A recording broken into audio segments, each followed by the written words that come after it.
간사 신의식 의원입니다.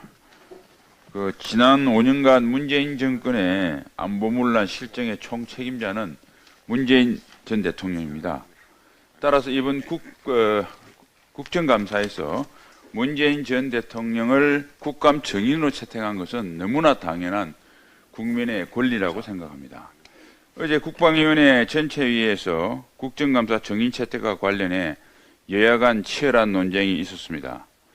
우리 당은 지난 4개월간 해수부 공무원 피격 사건, 탈북 어민 강제 북송, 기무사 해편 등 문재인 정권의 안보문란 진실규명을 위해 노력을 했습니다.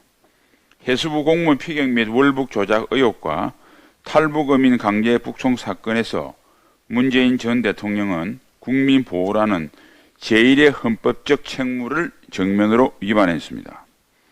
또한 계엄문건의 진실을 왜곡하고 마치 지금 당장 기무사가 군사 쿠데타를 일으킬 처럼 해외 순방 중에 특별수사단을 꾸려 수사하라 지시했습니다.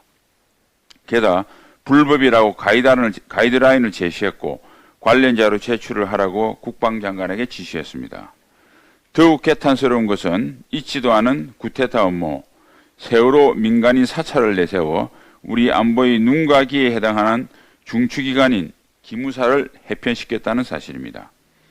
지난 5년 안보문란 행위의 최종 책임자는 문재인 대통령 자신입니다.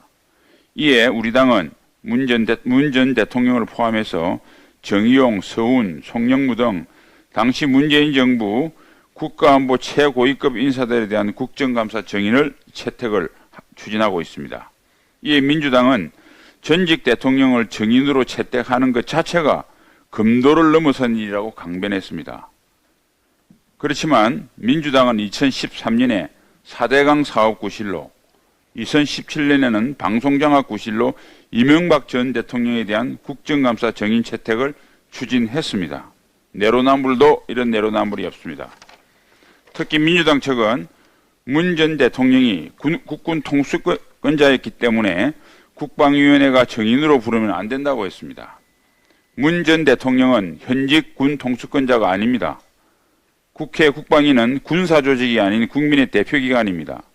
지금이 어떤 시대인데 이런 넓고 봉건적인 발상을 억지를 부리는 것인지 참으로 황당하게 짝이 없습니다. 국회에서 국민적 의혹을 규명하는 데는 성역이 따로 없습니다. 전직 대통령이라고 이해가 아닙니다. 민주당은 책임있는 정당이라면 문재인 전 대통령 국감 정인 채택을 적극 수용하기 바랍니다. 감사합니다.